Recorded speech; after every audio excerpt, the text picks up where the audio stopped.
കണക്കുകൾ തെറ്റുമോ എന്നുള്ളതാണ് ചോദ്യം. ആരുടെയെങ്കിലുമൊക്കെ കണക്കുകൾ തെറ്റും എന്ന കാര്യത്തിൽ ഒരു സംശയവുമില്ല. അത് തെറ്റുന്നത് വി ഡിയുടേതാണോ KC-യുടേതാണോ RC-യുടേതാണോ എന്നുള്ളത് നാളെ വൈകുന്നേരത്തോടു കൂടി ഏകദേശം അറിയാം. ശനിയാഴ്ചയോടുകൂടി കാര്യങ്ങൾ ഏറെക്കുറെ വ്യക്തമാവുകയും ചെയ്യും. ഞാൻ രണ്ട് കാര്യങ്ങൾ തുടക്കത്തിൽ പറയട്ടെ. നേരത്തെ സ്മൃതി പറഞ്ഞതിൽ ഒരു ചെറിയ വിയോജിപ്പുള്ളത്, ഇപ്പോൾ CPM എന്തുകൊണ്ടാണ് ഇതുവരെ ഈ കാര്യത്തിലൊരു അഭിപ്രായം പറയാത്തത്? നമുക്ക് കോൺഗ്രസിൻ്റെ ലെജിസ്ലേറ്റീവ് പാർട്ടിയെ തീരുമാനിക്കാൻ വേണ്ടി ആ പാർട്ടിയിലെ ആളുകൾ തമ്മിൽ കടിപിടി കൂടുന്നിടത്ത് CPM-ന് എന്ത് റോള്?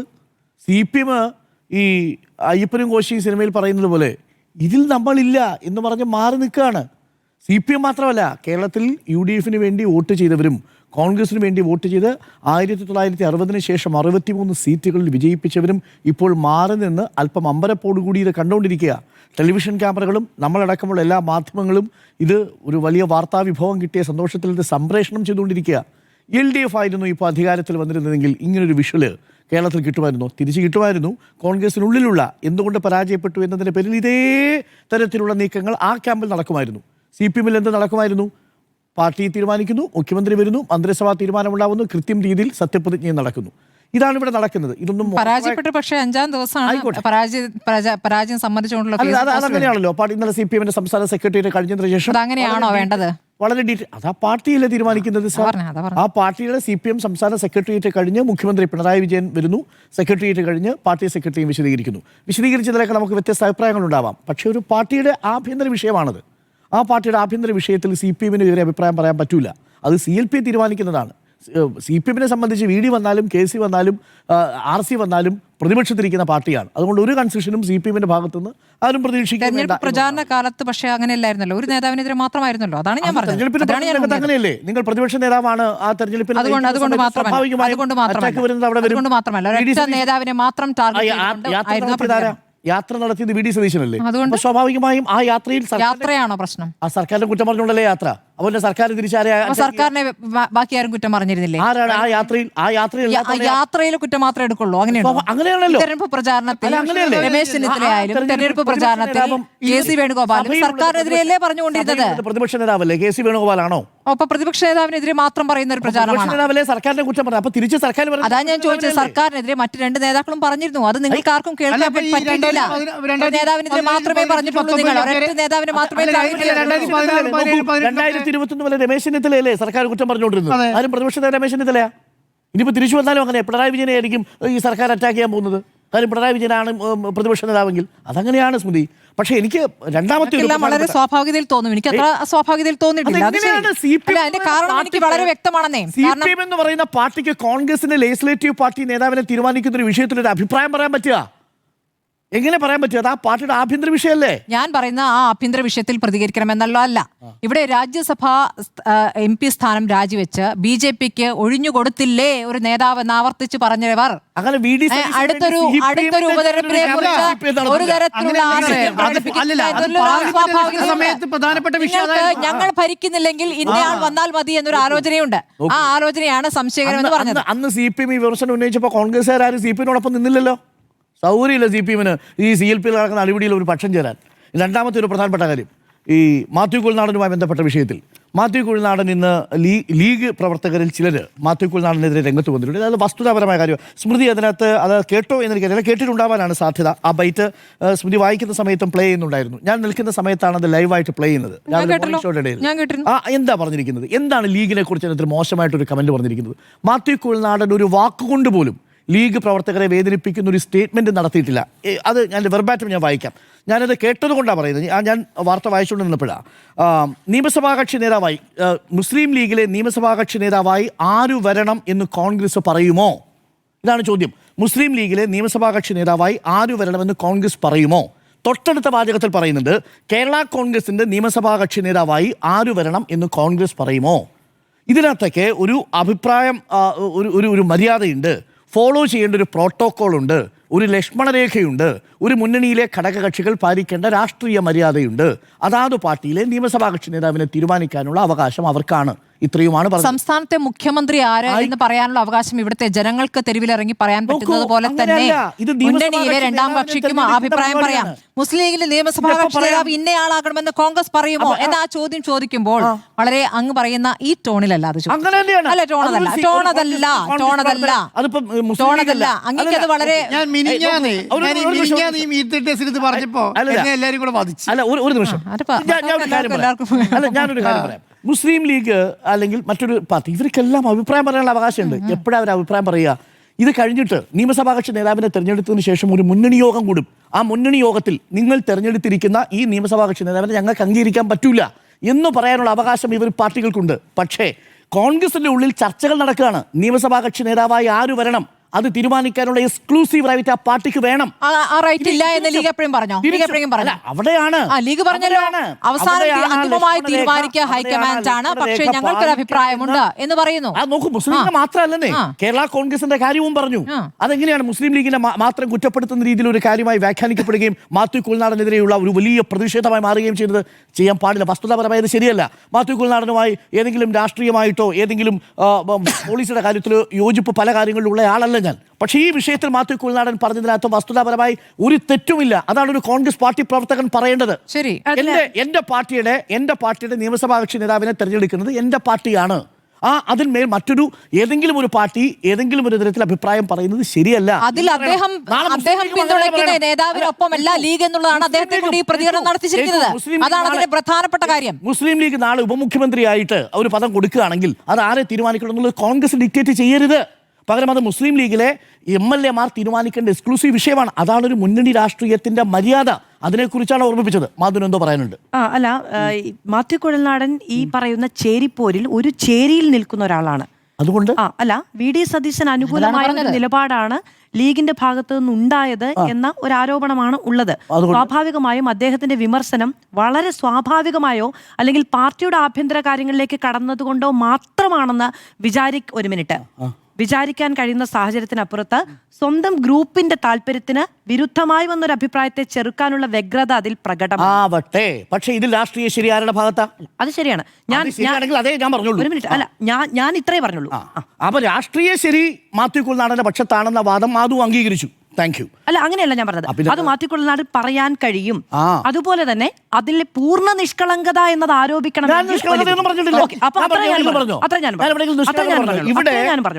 മാത്യു കുൽനാടൻ സ്വാഭാവികമായും കേസിക്ക് വേണ്ടിയിട്ടുള്ള പോൾ മാനേജറാണ്. പക്ഷെ മാത്യു കുൽനാടൻ പറയേണ്ടതേ പറഞ്ഞിട്ടുള്ളൂ. ഒരു വരി പോലും മാത്യു കുൽനാടൻ ഈ പറയുന്ന മുസ്ലിം ലീഗിനെ അധിക്ഷേപിച്ച് ഒരു സ്റ്റേറ്റ്മെന്റും പറഞ്ഞിട്ടില്ല എന്ന് പറയാൻ വേണ്ടിയാണ്. ഇത് ഇത്രയും സമയം എടുക്കുന്നത് ഞാൻ കരുതിയില്ല. അപ്പോൾ അതെന്തുകൊണ്ടാണെന്നത് മനസ്സിലാവുമല്ലോ. രാഷ്ട്രീയ ശരിയാണെന്നെങ്കിൽ പിന്നെ അതിനകത്തൊരു തർക്കം ഉണ്ടാവാൻ പാടില്ലാത്തതാണ്. അപ്പോൾ ഈ രണ്ട് കാര്യങ്ങളാണ് ആമുഖമായി പറയേണ്ടത്. ഇനി മൂന്നാമത്തെ കാര്യം, നിലവിൽ RC വന്നാലോ KC വന്നാലോ VD വന്നാലോ നമ്മൾ ഈ ഇരിക്കുന്ന ആൾക്കാർക്കാർക്കും വ്യക്തിപരമായി എനിക്ക് തോന്നുന്നു ഏതെങ്കിലും ഇഷ്ടാനിഷ്ടങ്ങളുണ്ട് എന്നതിൻ്റെ പുറത്തല്ലല്ലോ ഈ ചർച്ച. പക്ഷേ ഒരു ജനാധിപത്യത്തിൽ എങ്ങനെയാണ് ഒരു പാർട്ടി നിയമസഭാ കക്ഷി നേതാവിനെ തിരഞ്ഞെടുക്കുന്നത്? അതിങ്ങനെ തെരുവിലേക്ക് വലിച്ചിഴക്കപ്പെടുമ്പോൾ സംഭവിക്കുന്ന അസ്വസ്ഥതകളാണ് യഥാർത്ഥത്തിൽ നമ്മുടെ പ്രശ്നം. വോട്ട് ചെയ്ത മനുഷ്യർ ആഗ്രഹിക്കുന്നത് എന്താ? എത്രയും പെട്ടെന്നൊരു സർക്കാർ വരിക, സർക്കാർ അവർക്ക് വാഗ്ദാനം ചെയ്തിരിക്കുന്ന പ്രോമിസുകൾ പാലിക്കുക എന്നുള്ളതാണ്. പക്ഷേ അതിന് ഒരു റൂൾ ബുക്ക് പാലിക്കണം എന്നുള്ളതാണ് എല്ലായിടങ്ങളിലും. ഇപ്പം നീതി ആരുടെ ഭാഗത്താണെന്ന് ചോദിച്ചാൽ സ്വാഭാവികമായി നമുക്ക് പറയാം ഇവരിൽ ഈ MLA-മാരെല്ലാവരും കൂടി VD-യുടെ പേരാണ് പറഞ്ഞിരുന്നതെങ്കിൽ ചർച്ചയേ ഉണ്ടാവില്ല. ഈ MLA-മാരെല്ലാവരും കൂടി ഈ 50 MLA-മാർ വന്നിട്ട് VD സതീശനാണ് ഞങ്ങളുടെ മുഖ്യമന്ത്രി ആകണം എന്ന് പറഞ്ഞിരുന്നതെങ്കിൽ ഇന്ന് ഈ ചർച്ചയുണ്ടാവില്ല. പക്ഷെ അങ്ങനെ പറഞ്ഞില്ല. ഇപ്പോൾ വരുന്ന കണക്കുകൾ പ്രകാരം 48ഓളം MLA-മാർ KC വേണുഗോപാലിൻ്റെ പേര് പറഞ്ഞിരിക്കുന്നു. എന്താണ് റൂൾ ബുക്ക് എന്ന് പറയുന്നത്? ഒരു നിയമസഭാ കക്ഷി നേതാവിനെ തിരഞ്ഞെടുക്കുമ്പോൾ പ്രഥമ പരിഗണന നൽകുന്നത് കോൺഗ്രസ് പാർട്ടി എക്കാലത്തും പരിഗണന നൽകിയിരുന്നത് ഒപ്പോസിഷൻ ലീഡറെ തിരഞ്ഞെടുക്കുമ്പോഴല്ല.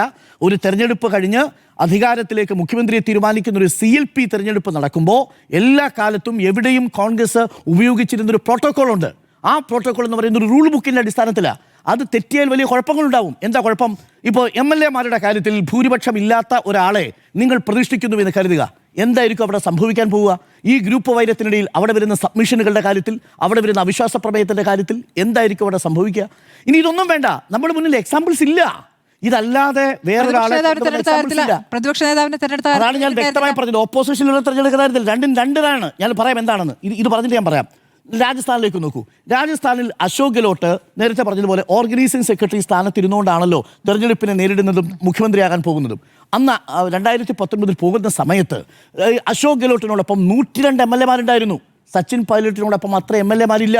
ഹൈക്കമാൻഡ് തീരുമാനിച്ചത് MLA-മാർ തീരുമാനിക്കട്ടെ.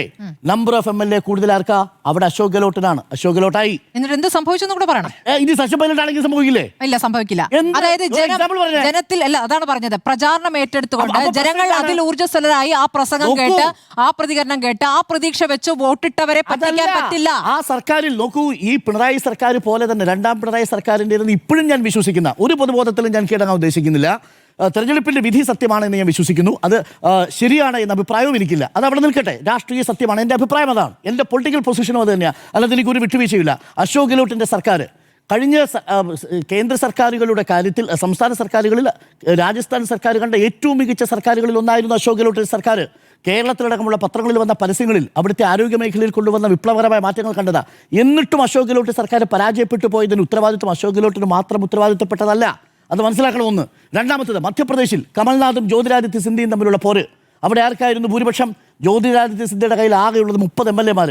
കമൽനാഥിന്റെ കയ്യിൽ ഭൂരിപക്ഷം MLA-മാർ. മറികടക്കാൻ പറ്റുമോ?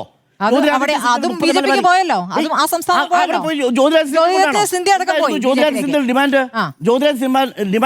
AICCയുടെ പ്രസിഡന്റ് ആവണം എന്നുള്ളതായിരുന്നു. നോൺ ഗാന്ധി ഫാമിലിയിൽ നിന്നൊരാൾ വരണം. അതിലായിരുന്നു അയാൾ നടത്തിയ നീക്കം.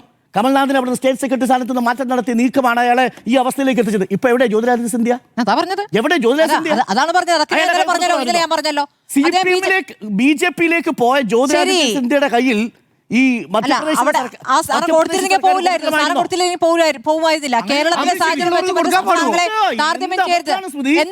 BJP-യിലേക്ക് പോയൊരു നേതാവ്, നിങ്ങൾ മുഖ്യമന്ത്രി സ്ഥാനം കൊടുക്കാത്തത് കൊണ്ട് BJP-യിലേക്ക് ഒരു നേതാവ് പോയെങ്കിൽ അയാൾക്ക് മുഖ്യമന്ത്രി സ്ഥാനം കൊടുത്താൽ അയാൾ അന്നും പോകുമായിരുന്നു, എന്നും പോകുമായിരുന്നു, എക്കാലത്തും പോകുമായിരുന്നു. അത് അങ്ങയുടെ അഭിപ്രായം. അത് അങ്ങനെയാണ്. പോയതിന്റെ കാരണം അതാണ്.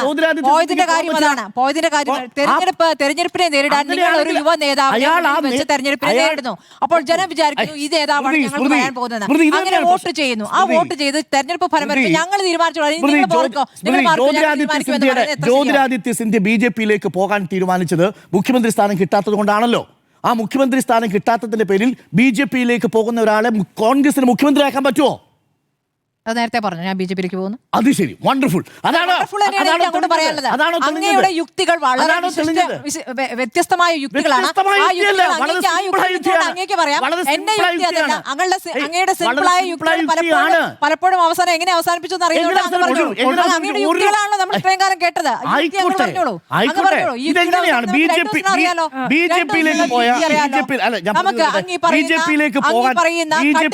മാറാത്ത കോൺഗ്രസ് അല്ലെ, റൂൾ ബുക്കിൽ നിന്ന് മാറാത്ത റൂൾ ബുക്ക്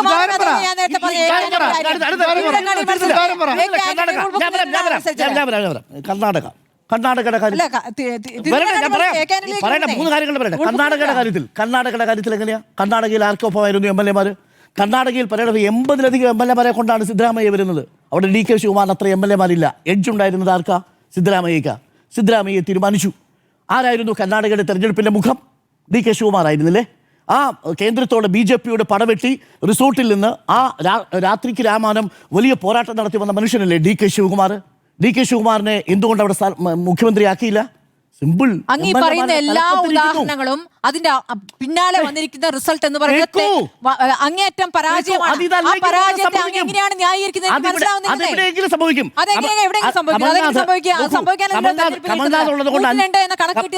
കമൽനാഥ് ഉള്ളത് കൊണ്ട് 5 വർഷം ഭരിച്ചു. ജ്യോതിരാദിത്യ സിന്ധ്യ അല്ലെങ്കിൽ 2.5 വർഷം കഴിഞ്ഞ് ആ മുഴുവൻ MLA-മാരെ കൊണ്ട് പോയനെ.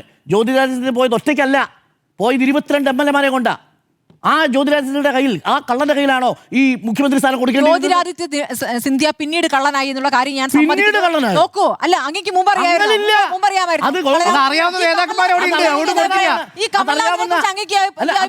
പല ചർച്ചകളുള്ളത്. അങ്ങ് പറഞ്ഞിട്ടുള്ള എന്തൊക്കെ കാര്യങ്ങളല്ലേ? അല്ലേ, കമൽനാഥുമായി ബന്ധപ്പെട്ട് അങ്ങേക്ക് ഈ അഭിപ്രായമല്ലല്ലോ നേരത്തെ ഉണ്ടായിരുന്നത്. കമൽനാഥ് കണക്കാണ്. അതാണ് മധ്യപ്രദേശ് സംസ്ഥാനത്തിന്റെ പ്രത്യേകത വെച്ച് നമുക്ക് കേരളത്തെ ന്യായീകരിക്കാൻ പറ്റില്ല. പക്ഷേ ഒറ്റ കാര്യം ഞാൻ പറഞ്ഞു, MLA-മാരുടെ പിന്തുണ എന്ന കാര്യം മാത്രം ഊന്നിക്കൊണ്ട് നടത്തിയിരിക്കുന്ന എല്ലാ തീരുമാനങ്ങളും അമ്പയെ പരാജയപ്പെട്ട സംസ്ഥാനങ്ങളാണ് സ്ഥാനത്തേക്ക് പരിഗണിച്ചില്ലെങ്കിൽ BJP-യിലേക്ക് 22 MLA-മാരെയും കൊണ്ടുപോയ ജ്യോതിരാദിത്യ സിന്ധ്യയെ നിങ്ങൾക്ക് വിശ്വസിക്കാമെന്ന് പറയുന്ന ലോജിക്ക് എനിക്ക് മനസ്സിലാകുന്നതേയില്ല. ഒരു ഉപതെരഞ്ഞെടുപ്പ് നടത്തി BJP-ക്ക് അക്കൗണ്ട് ഉണ്ടാക്കി കൊടുക്കാൻ പറ്റുന്ന ഒരു സാഹചര്യം ഉണ്ടാക്കുന്നതിനെ കുറിച്ച് അങ്ങേക്ക് ആ ലോജിക്ക് ഈ ലോജിക്കാണ് കേരളത്തിൽ ഉപയോഗിക്കുന്നത്. ആ ലോജിക്ക് മനസ്സിലാവും. ആ ലോജിക്ക് കഴിഞ്ഞ പാർലമെന്റ് ആ ലോജിക്ക് കഴിഞ്ഞ പാർലമെന്റ് ഇലക്ഷൻ നടന്ന സമയത്ത് പറഞ്ഞപ്പോ കേരളത്തിൽ ഏതെങ്കിലും കോൺഗ്രസ്സുകാർ അംഗീകരിച്ചായിരുന്നു? അതുകൊണ്ടാണ് മിണ്ടാത്ത കാര്യമില്ല. കോൺഗ്രസ്സുകാർക്ക് പറ്റാത്ത കോൺഗ്രസ്സുകാർക്ക് അന്ന് അത് പവിത്രമായ സംവിധാനമായിരുന്നു. പവിത്രമായ സംവിധാനമായിരുന്നല്ലോ. ഞാൻ എന്റെ ആദ്യ പോയിന്റിലേക്ക് എത്തിയപ്പോൾ ഇടപെട്ടു. ഒരു നിമിഷം, അതാണ് ജനവിധി ശരിയല്ല. ഞാൻ ആദ്യ ദിവസം തന്നെ പറഞ്ഞതാണ്, നമ്മൾ ചർച്ച ചെയ്ത വിഷയമാണ്.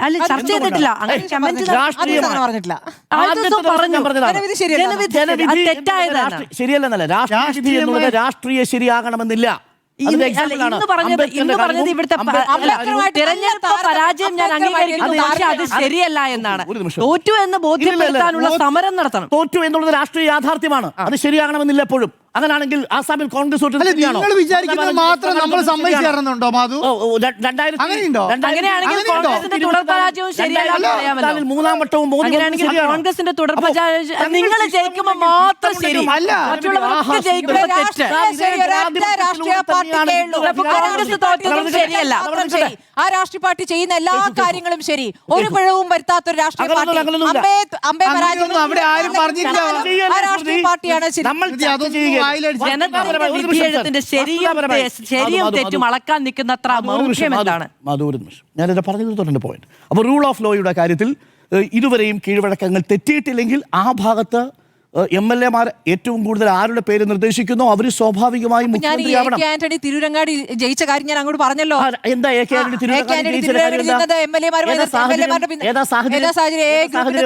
അല്ല, എപ്പോഴാ തിരൂരങ്ങാടിയിൽ ജയിക്കുന്നത്? 95-ൽ തിരൂരങ്ങാടിയിൽ അല്ലേ? തിരൂരങ്ങാടി ജയിക്കുന്നത് 95-ൽ. എന്താ സംഭവം? ISRO ചാരക്കേസ്.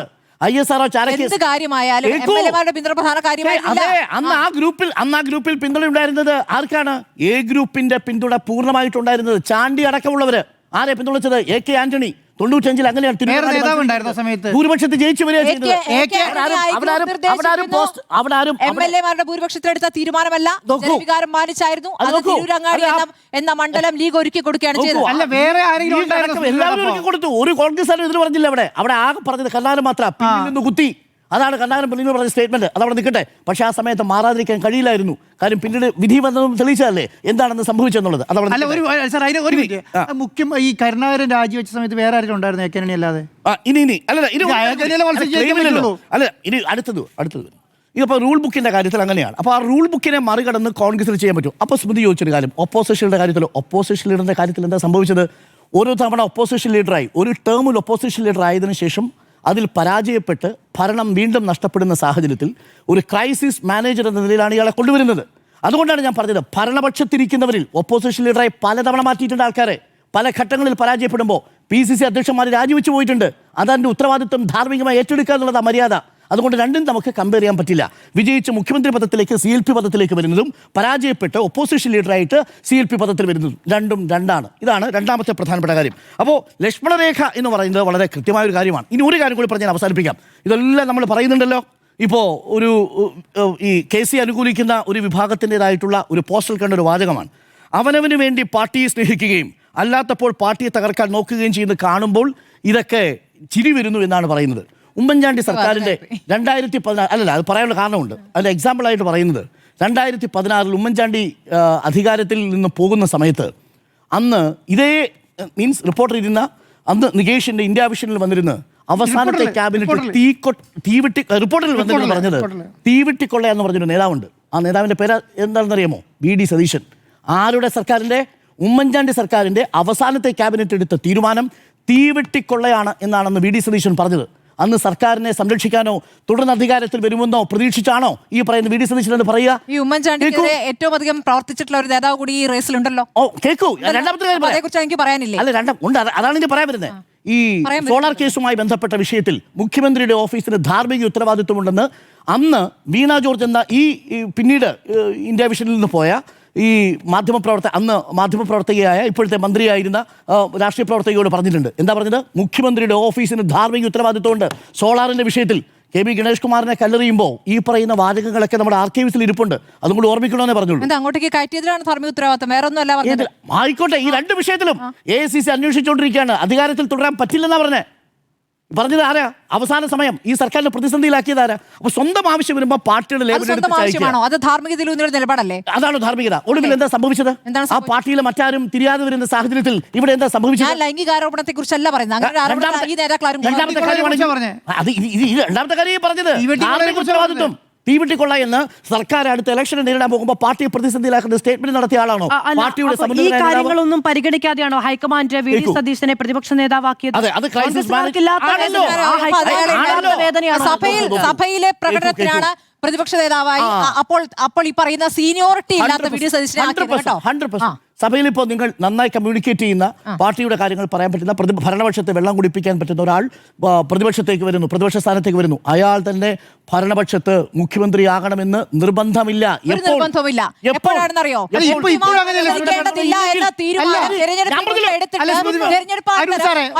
മത്സരിക്കാൻ ആഗ്രഹമുണ്ടായിട്ട് മാറി നിൽക്കേണ്ടി വരുന്ന എംപിമാരെ വിഡ്ഢികളാക്കിക്കൊണ്ട് ഒരു എംപിക്ക് മത്സരിക്കാനുള്ള അവസരം ഒരുക്കുന്ന ഒരു പ്രത്യേക സാഹചര്യം ഈ 102 എന്ന അത്ഭുത കണക്ക് കിട്ടിയിട്ടും ഉണ്ടാകുന്നെങ്കിൽ പരിഹാസ്യമാകുന്നത് ഈ പാർട്ടിയായിരിക്കും.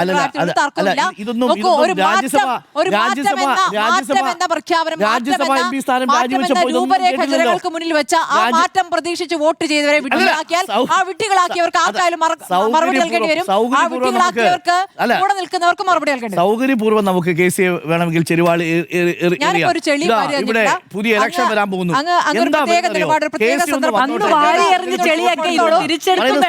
സമയത്താണ് ഉണ്ടായത് നമുക്കറിയാം. നോക്കൂ, ഇതിൽ ആത്യന്തികമായി ആരാ തീരുമാനം എടുക്കേണ്ടത്? MLA-മാരല്ലേ? ആ MLA-മാർക്ക് തീരുമാനം എടുത്തൂടെ? ഏതൊക്കെ ഗ്രൂപ്പുകളിലുള്ള MLA-മാരാ? A ഗ്രൂപ്പിലുള്ള MLA-മാര്, I ഗ്രൂപ്പിലുള്ള MLA-മാര്, ഇവരെല്ലാവരും ഒരുമിച്ച് പോയി കേസ് മതി എന്ന് പറയുമ്പോൾ നിരീക്ഷകർ എന്ത് ചെയ്യണം? A ഗ്രൂപ്പും I ഗ്രൂപ്പും ഇപ്പോഴില്ലല്ലോ. അതാണ് ആ ഗ്രൂപ്പിനെ തന്നെ ഡിഫ്യൂസ് ചെയ്യിച്ചു. ഇപ്പൊ ആകെയുള്ള സതീശൻ പ്രതിപക്ഷ നേതാവും സ്വന്തം പാർട്ടിയിലെ ഒരു ലളിതമായ ഉത്തരം. ഞാനൊരു കാര്യം പറഞ്ഞു, ഒരു കാര്യം കൂടി എനിക്ക് പറയാനുള്ളത്, അതുകൊണ്ട് പറഞ്ഞു തീർത്തിന് സമയം ഞാൻ മാധുവിന് സമയം തരാം. ഔട്ട്ഡേറ്റ് അത് മാധുവിന്റെ ഇഷ്ടം. ഔട്ട്ഡേറ്റഡ് ആണ് മുഴുവൻ തിരഞ്ഞെടുപ്പ്. മറ്റ് സംസ്ഥാനങ്ങളിൽ നടന്ന കോൺഗ്രസിന്റെ എല്ലാ തിരഞ്ഞെടുപ്പുകളും എന്ന് ഒരു മാധ്യമത്തിന് അഭിമുഖം കൊടുത്തിട്ടുണ്ട്, ഇന്ത്യൻ എക്സ്പ്രസിന്. ഇലക്ഷൻ ഓറിയന്റഡ് ആവണം പൊളിറ്റിക്കൽ പാർട്ടി, അതേപോലെ പൊളിറ്റിക്കൽ ലീഡേഴ്സ് ജെൻസിയുടെ ഭാഷ മനസ്സിലാക്കണം എന്നാണ്. ആരെ ഉദ്ദേശിച്ച ഈ പറയുന്ന മുഴുവൻ? ഇന്നിപ്പോൾ ഈ റിപ്പോർട്ട് ചെയ്തിരിക്കുന്നത് ആ ഹൈക്കമാൻഡിൻ്റെ അടുത്തേക്കാണ് പോയിരിക്കുന്നത്. മോദി ആദ്യം പ്രധാനമന്ത്രിയാകുമ്പോൾ ഒരു ഭരണപരിചയവും ഇല്ല എന്ന് സാമ്യം ചെയ്യാൻ ഒരു മടിയുമില്ല. രാഹുൽ ഗാന്ധി മോദിക്കെതിരെ സംസാരിക്കുമ്പോൾ ആ മോദിയെക്കുറിച്ചാണ് എക്സാമ്പിളായിട്ട് കാണുന്നത്. അഡ്മിനിസ്ട്രേറ്റീവ് പരിചയം. എന്താ പറഞ്ഞിരിക്കുന്നത്? മോദിക്ക് ആദ്യം പ്രധാനമന്ത്രിയാകുമ്പോൾ ഒരു പാർട്ടി ലീഡർ എന്ന നിലയിലും ഉള്ള ഒരു എക്സ്പീരിയൻസ് മാത്രമല്ലേ ഉണ്ടായിരുന്നുള്ളൂ. പ്രധാനമന്ത്രിയെ പറ്റി പറയുമ്പോഴേ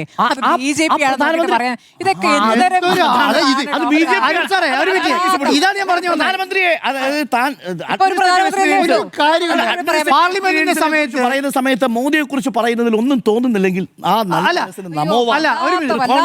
പാർലമെന്റ് ഇലക്ഷൻ സമയത്ത് രാജ്യസഭാ സീറ്റ് രാജിവെച്ചിരുന്ന KC വേണുഗോപാൽ ഒരു പ്രശ്നമില്ല. അന്നേരം അത് പറഞ്ഞിട്ടുണ്ടെങ്കിൽ ഭൂലോക കുറ്റാണ്. പറയാൻ സമയക്കട്ടെ. നരേന്ദ്രമോദിക്കെതിരെ ശക്തമായി പോരാട്ടം നടത്താൻ വേണ്ടി KC വേണുഗോപാൽ പാർലമെന്റിൽ വേണം പറഞ്ഞിട്ട് അതിനെ അന്ന് ന്യായീകരിക്കും. ഇന്ന് അതിനെ വന്നിട്ട് അതെന്താ അങ്ങനെ നടക്കുന്നത് എന്ന് ഇന്ന് ഇവിടെ വന്ന് ഈ കാര്യത്തിൽ ആർക്ക് വേണ്ടി ചോദിക്കുന്നത്? 2016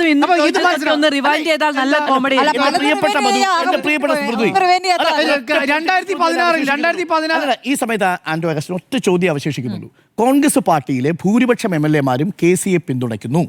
എന്ന് അങ്ങെങ്ങനെ ചഠിക്കും? കാരണം അങ്ങ് പറയുന്നത് കെ സിയുടെ പക്ഷത്തു നിന്ന് വന്ന് നിൽക്കുന്ന കണക്കാണ്. അപ്പുറത്ത് വേറൊരു കണക്ക് പറയുന്നുണ്ട്. ഉണ്ടല്ലോ. പറഞ്ഞേ കണ്ടില്ലല്ലോ.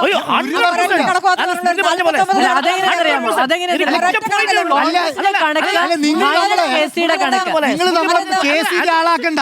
അവിടെ യാഥാർത്ഥ്യം പറയുമ്പോ കേസിന്റെ ആളാക്കണ്ട. യാഥാർത്ഥ്യം പറയുമ്പോ കേസിന്റെ ആളാക്കണ്ട. അത്രേ ഉള്ളൂ. കേസ് പറയുമ്പോ യാഥാർത്ഥ്യം പറയുമ്പോ കേസിന്റെ ആളാക്കണ്ട. അല്ലല്ല, കോൺഗ്രസ് 63 MLA-മാരുണ്ട്. വി.ഡി. സതീശനാണ് ഈ ഭൂരിപക്ഷം MLA-മാരുടെ പിന്തുണയെങ്കിൽ എന്റെ വാദം ഞാൻ ഇപ്പോഴേ അവസാനിപ്പിച്ചു. അല്ല, ഇവിടെ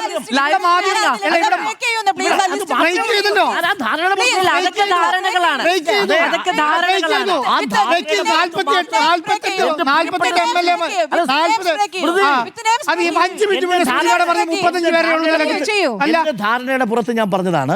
ആ ധാരണ ഞങ്ങൾ അവസാനിപ്പിച്ചു. എനിക്കൊരൊറ്റ പോയിന്റേ ഉള്ളൂ. ആരാണോ MLA-മാരുടെ പൂർണ്ണ പിന്തുണയുള്ളത് അയാൾ CLP ആവും, കേരളത്തിന്റെ മുഖ്യമന്ത്രിയാവണം. ഇതാണ് 63 അംഗങ്ങളുള്ള ആ പാർട്ടിയിലെ MLA-മാർ തീരുമാനിക്കട്ടെ. ഇതാണ് എന്റെ പോയിന്റ്. പ്രതികരണമായിരുന്നു, അത് മനസ്സിലായില്ല. ഇതുവരെ മാറി നിന്നാണ് പറഞ്ഞത്, മനസ്സിലായില്ല. 100% ഇതാണ് എന്റെ വാദം. അവസാന നിമിഷം അതാണ് rule book. Congress rule book തെറ്റിക്കരുത്.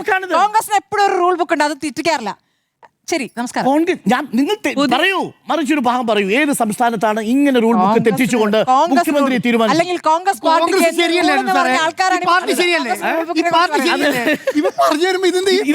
ഇതിപ്പോ പറഞ്ഞു വന്നപ്പോ ഞാൻ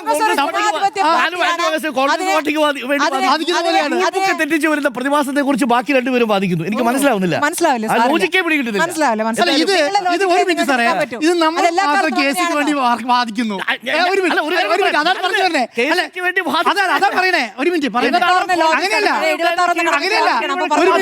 ഇതിപ്പോ ഇവര് പറഞ്ഞിട്ട് ഇപ്പൊ ആക്കിയ എന്താ അറിയോ, നമ്മൾ വേണ്ടി ഇവിടെ കേസിക്ക് വേണ്ടി വാദിക്കുന്നു.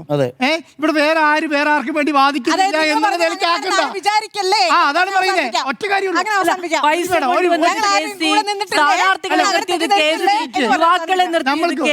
ഇങ്ങനെ കേസി മറ്റേ വീരചരിതം മുഴുവൻ കേട്ടിട്ട് വാദില്ല. അത് ഒരു മിനിറ്റ്, നിങ്ങൾ ഇനി കേസിനെ മുഖ്യമന്ത്രിയാക്കി ലോക്സഭാ തെരഞ്ഞെടുപ്പിൽ നിങ്ങളല്ല, ആയിക്കോട്ടെ, കോൺഗ്രസ് ഇപ്പൊ കേസിനെ മുഖ്യമന്ത്രിയാക്കിയാലും VD-നെ മുഖ്യമന്ത്രിയായാലും രമേശ് ചെന്നിത്തല മുഖ്യമന്ത്രി ആക്കിയാലും നമുക്കൊന്നും ചെയ്തു തരാൻ പോകുന്നില്ല, ഒരു സാധനം ചെയ്യാൻ പോകുന്നില്ല എന്നും നമുക്ക് ശക്തമായി പറയട്ടെ. തിരക്കൂട്ടിൽ തോക്കി ഉള്ളി കയറി വെക്കണ്ട. അതുകൊണ്ട് ഒരു മിനിറ്റ് അത് പറയട്ടെ ബാധു. അപ്പൊ ഇതെല്ലാം കൂടി വന്നിട്ട് നിങ്ങൾ ഇവരെന്താ മുഖ്യമന്ത്രി ആവാൻ വേണ്ടിയിട്ട് എന്തോ സംവിധാനം കിട്ടും വിചാരിക്കൊന്നും കണ്ട. നിങ്ങളടുത്ത് 63 MLA-മാരുണ്ട്. ആ 63 MLA-മാരിൽ എത്ര പേർക്ക് നിങ്ങൾക്ക് അധികാരം പിന്നെ എന്താണ് സപ്പോർട്ട് കിട്ടുന്നോ, ഭൂരിപക്ഷം കിട്ടുന്നോ, അവർ മുഖ്യമന്ത്രിയാവും. ഇത്രേ പറയുന്നുള്ളൂ. അതിനേക്കാൾ അപ്പുറമില്ല. അതല്ലാന്ന് വരുത്താൻ വേണ്ടിയിട്ടാണ് കഷ്ടപ്പെടുന്നത്. അതായത് കോൺഗ്രസിന്റെ റൂൾ ബുക്ക് തെറ്റിക്കരുതേ എന്ന് രണ്ടുപേരും അഭിപ്രായപ്പെടുകയാണ്. ഞാൻ അഭിപ്രായപ്പെടുന്നില്ല, അത് കോൺഗ്രസിന്റെ രീതിയാണ്. അതിനപ്പുറത്ത് തെറ്റിക്കണം എന്ന് പറയുന്നവരുടെ താല്പര്യം എന്താണെന്നുള്ളത് അവർ തീരുമാനിച്ചോട്ടെ. അത്രേ ഉള്ളൂ. അതാണ്.